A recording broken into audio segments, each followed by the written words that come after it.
Joining me on this momentous occasion as we build up to the big ceremony on January 22, where none other than the Prime Minister is going to be the Yajman of the ceremony, are some esteemed guests.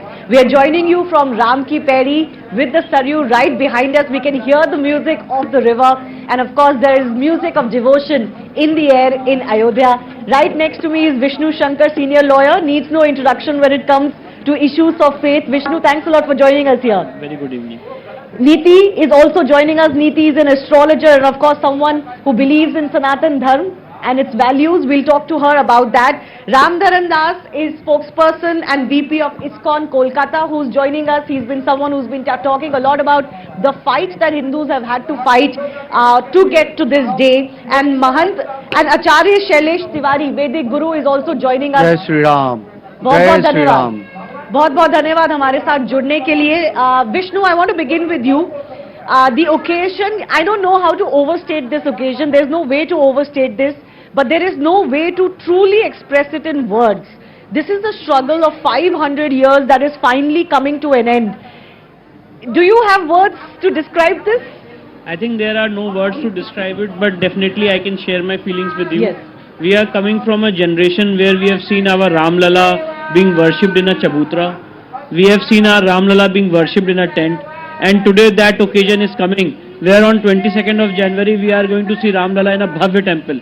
So it's a very, very proud moment for all of us and for the entire legal team who has worked in the Supreme Court, in the High Court, in the trial court, who never saw any ray of hope. Yes. And they were always criticized that the matter is lingering in the court, nothing will happen from the court, it will be pending in the court, it will never be decided. Ultimately today the Indian judiciary has given a very strong message on 9 November 2019 by deciding this case. Let me tell you that the issue of Jerusalem, where three faiths, three Abrahamic religions are fighting, that issue has not been decided from past 2000 years, but it is the power of Indian judiciary. Yes. That they have decided this case within a preferable time on 9 November 2019, and this feeling which is going to happen on 22nd of January, it's beyond words.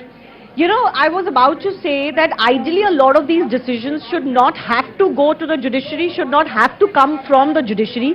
The nation should have, the way Somnath was reconstructed after independence. There is no way that some of these other temples could not have been reconstructed. But finally, it is from the judiciary that a verdict like this can come. And the judiciary has the power, as one man told me, to diffuse all the tension, absorb all the tension, diffuse all the tension and give a verdict at the right time.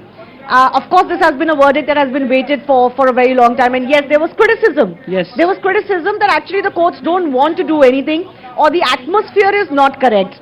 But let's talk about the atmosphere today. Let's not delve into the past too much. What do you make of the atmosphere today in Ayodhya? See, I have been meeting people from all the stratas of the society, from all the ages, and from young to old generation. Everybody is so thrilled and so joyful that it cannot be expressed in words, because people who have been in Ayodhya, they know the importance of this place. Yes. They know the importance of birthplace of Ram Lalla. They know the Shastric Mahatva of birthplace of Ram Lalla and how important this temple was for them. They also know that generations after generations, this message has passed to them that their temple was demolished by barbaric Babar in 1528, and that historical injustice is not been able to remedy. After generations, people kept worshipping there. Yes. On the plinth, on various sites of the so-called mosque, and they believed that one day justice will happen with this entire civilization, and so it be. Today is the day, on 22nd of January, when this justice is going to be completely, yes. We will see that it is happening on ground. रामधरन Das ji, कभी-कभी ये सोच के बहुत दुख होता है कि भारत जैसे देश में जहां राम को इतना मानते हैं, इतना पूजते हैं, ये प्रूफ करना पड़ा कि ये राम जन्म स्थान है. कोर्ट में प्रूफ करना पड़ा. ये प्रूफ करना पड़ा कि यहाँ मंदिर था.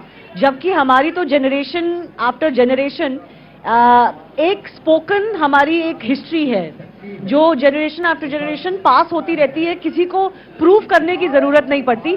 तो ये जो हमारी स्ट्रगल रही है कि भारत में भी ये प्रूफ करना पड़ा कि ये राम जन्म स्थान है या यहाँ राम का मंदिर होता था, उस स्ट्रगल को आप कैसे देखते हैं? ये बहुत ही दुखदाई है कि राम के देश में उनके जन्म स्थान के लिए हिंदुओं को 496 इयर्स वेट करना पड़ा। लेकिन फाइनली भगवान आ रहे हैं, अपने राम लल्ला आ रहे हैं, 22 जनवरी आ रहे हैं। 1528 में जब बाबर ने मंदिर को तोड़ दिया था, तो ऐसे नहीं कि वो जस्ट आया और तोड़ दिया, हजारों लोगों को की उसको हत्या करनी पड़ी। हिंदुओं ने उसका विरोध करने, फाइट किया। कत्ल करने के बाद उसने जबरदस्ती मस्जिद बनाई, लेकिन इमीडिएटली हिंदुओं ने वहां पर फिर से जो भी खाली स्थान था वहां से पूजा शुरू कर दी और भगवान का वेट करते रहे। तो ये बहुत ही लंबा संघर्ष है। मैं पढ़ रहा था कि लगभग 4 लाख लोग मारे गए, हिंदुओं की हत्या की गई, उससे भी ज्यादा। 4 लाख ये बहुत ही जस्ट एक अनुमान है। कम से कम 4 लाख लोगों हिंदुओं की हत्या की गई। लेकिन सबसे ज्यादा आश्चर्य तब होता है जब भारत स्वतंत्र हुआ, उसके बावजूद भी हमको 75 से भी ज्यादा वर्ष लग गए भगवान के जन्म स्थान को प्राप्त करने के लिए। तो आज जब ये मुमकिन हो पाया है, आज जब ये रियलिटी बन गया है, तो आज आपकी फीलिंग क्या है? मैं कलकत्ता से, एक्चुअली मेरा प्लान था 20 तारीख को आने का, लेकिन 10 जनवरी के आसपास मैं बहुत बेचैन हो गया और मैं अपना कार उठाया, ड्राइवर का भी वेट नहीं किया, कलकत्ता से ड्राइव करते हुए मैं आ रहा हूँ। कलकत्ता से आप ड्राइव करते हुए आ रहे हैं? जी, और रास्ते में आपको बताता हूँ अनुभव, रास्ते में मैंने देखा हजारों लोग, कोई 2-2 महीने से पैदल चल रहे हैं, अयोध्या की तरफ आ रहे हैं। मैं कलकत्ता से पहले नेपाल गया, सीतामढ़ी, फिर वहां से जनकपुर में, वहां पर जितने भी तीर्थ थे वहां से जल इकट्ठा किया।